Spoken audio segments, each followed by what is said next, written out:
혹시 여러분도 이런 경험이 있으신가요?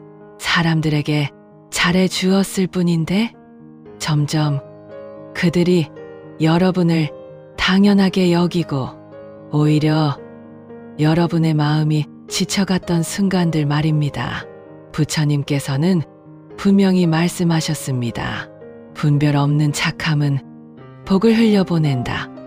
우리는 선하게 살고 싶어 하지만 때때로 그 선함이 오히려 나를 약하게 만들고 내 복을 잃게 하는 순간들이 찾아오지요. 오늘 이야기는 바로 그 지점에서 시작됩니다.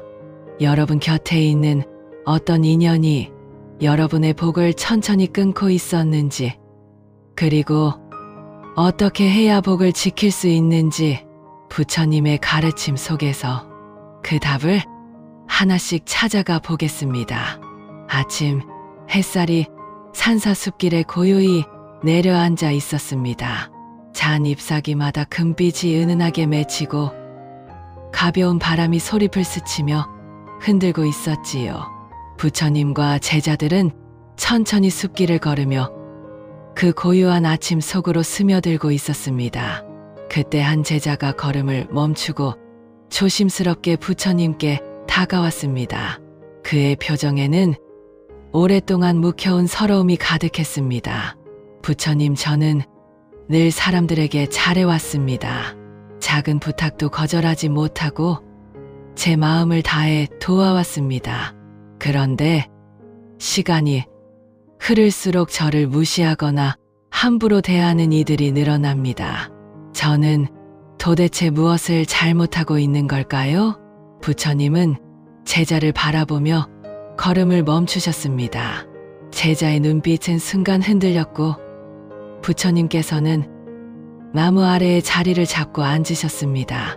제자들도 함께 둘러앉자 숲의 소리만이 잔잔하게 퍼져나갔습니다. 첫째, 거절하지 못하는 착함은 너의 복을 조용히 떠나게 한다. 부처님은 손바닥 위에 작은 돌멩이를 올려 보이셨습니다. 제자는 그 돌의 의미를 이해하려는 듯 조용히 바라보고 있었습니다. 이 돌은 처음엔 가볍다. 그러나 계속 쥐고 있으면 팔이 아프고 결국 너를 해치는 짐이 된다. 끝없이 주는 호의도 이와 같이.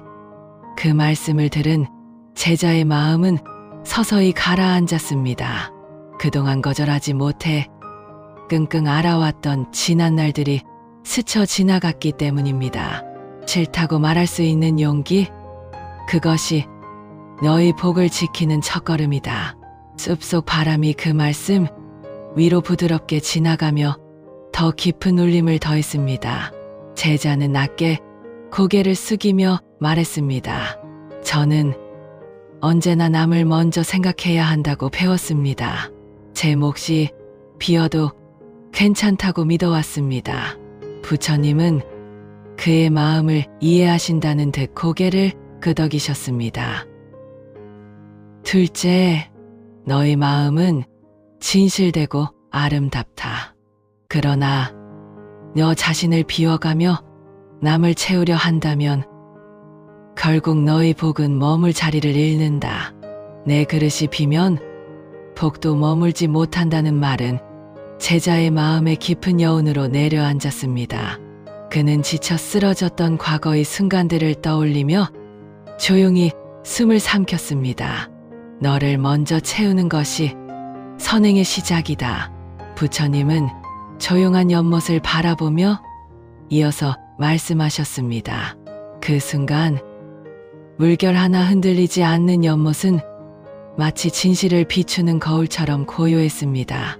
셋째, 감사하지 않는 사람에게 베풀고 있다면 복은 떠난다. 제자는 그 말이 끝나기도 전에 떠오르는 얼굴이 있었습니다. 늘 도와주었지만 단 한 번도 고마움을 표현하지 않던 사람. 그 얼굴이 선명하게 떠올랐습니다. 감사를 모르는 사람은 복을 복으로 여기지 못한다. 그러니 너희 복도 그 관계에서 사라진다.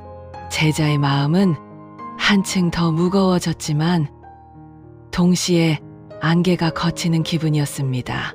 넷째, 도와줘도 바뀌지 않는 사람에게 계속 마음을 쓰고 있는가? 제자는 조금 조심스레 물었습니다. 사람이 변하는 데는 시간이 걸리는 것 아닙니까? 부처님은 부드럽게 미소 지으시며 말씀하셨습니다. 의지가 있을 때만 그렇다. 씨앗이 없는 땅에 물을 준다고 싹이 트지 않는다. 그 말은 제자의 가슴과 오래된 기억을 동시에 건드렸습니다. 정성을 쏟았지만 밑 빠진 독처럼 바뀌지 않던 누군가가 떠오른 것이지요. 인연을 끊으라는 뜻이 아니다. 다만 거리를 두는 지혜를 배우라는 뜻이다. 다섯째, 너의 호의를 당연하게 여기는 사람을 경계하라. 부처님의 말씀이 떨어지는 순간 제자의 눈빛에는 이미 한 사람의 모습이 담겨 있었습니다. 그는 고마움 없는 요구를 반복하며 제자가 멈추면 오히려 변했다며 비난했던 사람이었습니다. 정성과 진심이 무시되는 곳에 곡은 머물지 못한다. 제자는 한동안 잊고 있던 상처들을 떠올리며 조용히 눈을 내리깔았습니다. 부처님은 제자를 바라보며 단호히 말씀하셨습니다. 여섯째, 너 자신을 뒤에 두고 살아간다면 곡은 오래 머물지 못한다. 제자는 어리둥절한 표정으로 물었습니다. 저는 늘 겸손해야 한다고 배웠습니다. 겸손과 자기 부정은 다르다. 부처님의 목소리에 힘이 실렸습니다. 너 자신을 존중하지 않으면 세상도 너를 존중하지 않는다. 그 말이 제자의 마음을 조용히 무너뜨렸습니다. 오랫동안 옳다고 믿어온 생각들이 흔들리고 있었기 때문입니다. 부처님은 제자에게 다시 물었습니다. 이 관계는 너를 빛나게 하는가? 어둡게 하는가? 이 질문은 제자의 마음 깊숙한 곳까지 내려와 오래 머물렀습니다. 그는 자신을 지치게 했던 관계들이 하나둘 떠오르며 그동안 놓치고 있던 진실을 보기 시작했습니다. 진심이 통하지 않는 인연은 놓아야 한다. 붙잡을수록 멀어지고 놓아줄 때 비로소 흐름이 돌아온다. 제자는 그 말에 조용히 숨을 내쉬며 오래 묶여있던 마음이 풀려나가는 것을 느꼈습니다. 제자는 고개를 숙이며 말했습니다. 부처님, 이제는 저를 먼저 아끼겠습니다. 부처님은 잔잔히 미소 지으며 연못에 비친 하늘을 가리키셨습니다. 복은 맑은 마음에 머문다. 너를 지키는 것이 곧 너의 복을 지키는 길이다. 제자는 천천히 두 손을 모아 합장했습니다. 그 순간 그는 처음으로 자신을 잃지 않는 선함이 무엇인지 깨달았습니다. 그리고 그 자리에서 조용히 다짐했습니다. 이제는 나를 먼저 지키겠습니다. 법우님들, 오늘 부처님과 제자의 대화 어떠셨나요? 우리는 착한 사람이 되면 복을 받을 거라 생각했지만 나를 희생하면서까지 베푸는 친절은 오히려 내 삶의 빛을 꺼트리고 있었는지도 모릅니다. 지금 여러분의 곁을 한번 둘러보세요. 나의 호의를 당연하게 여기는 사람, 감사를 모르는 사람 때문에 속이 타들어가고 계시진 않나요? 이제는 부처님의 말씀처럼 그 쥐고 있던 돌멩이를 내려놓으셔도 괜찮습니다. 나를 먼저 채우고 나를 먼저 아끼는 것이야말로 진정한 자비이자 복을 부르는 길입니다. 오늘 이 영상이 마음에 와닿으셨다면 댓글에 이제는 나를 먼저 아끼겠습니다 라고 적어주세요. 이 작은 다짐을 적는 것만으로도 무너진 자존감을 세우고 세워나가는 복을 막는 강력한 시작이 될 것입니다.